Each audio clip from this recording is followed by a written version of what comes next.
Hi there guys, so back at a new start of a build.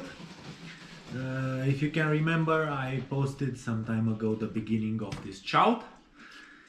It's an Indian Chief engine that is coming from all over the world. Cases, the pair is coming from Japan, the cover from the US, gearbox from Japan, this from Spain, cylinders from Spain, from Cometa Restauraciones, flywheels from Germany. So now, after I build a stroker scout, I have the guts to do that. And until now everything fitted good. So also this cav style cover I like very much on Chiefs. It's not very often seen, so I tried to find him one. I already, before I paint anything, these are powder coated. Before I paint anything, first I repair everything what has cracks or weldings or repairs. Then I clean the threads first, so I don't have grease in the threads when I sandblast. The threads are protected, but even if they are protected, the sandblasting will get into that oil or whatever you have in there and hold it there better.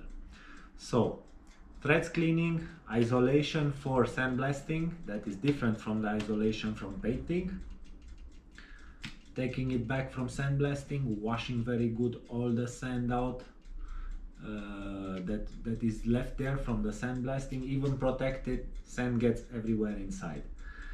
After that, washing and re-isolating for painting.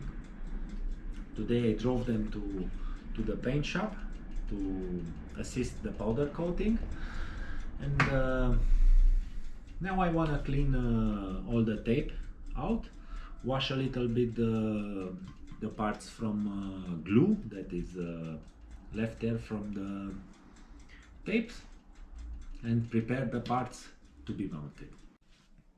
I was coating yesterday the engine inside with this special paint, Gliptal called. It is closing down everything and letting oil flow very nice.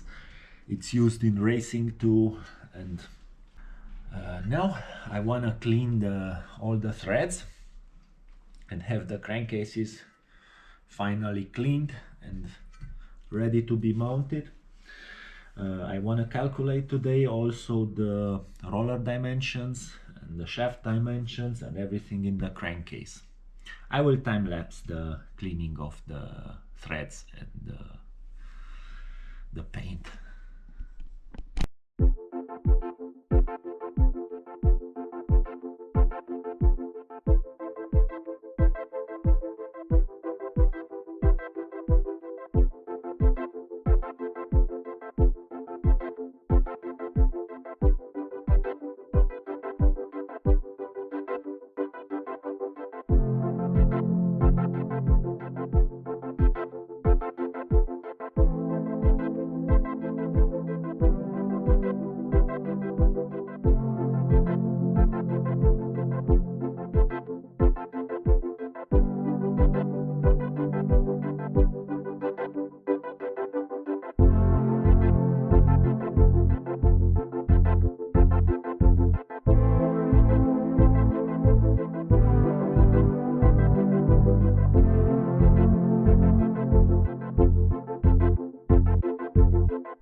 I was cleaning all threads for the third time.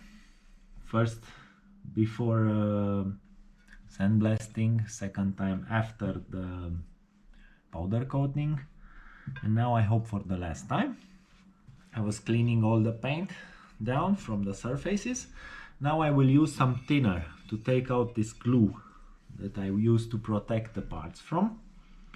And after the thinner I will rewash good the parts with a water-based solvent so it doesn't affect the paint, and then the cases will be ready for mounting.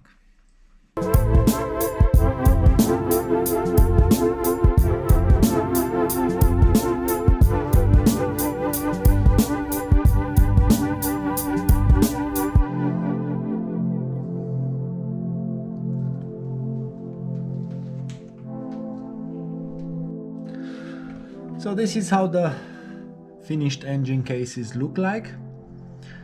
Now all the threads are clean, everything is ready to be mounted and to start the roller calculations for the lower end. But that we will see in the next episode. Thank you for watching.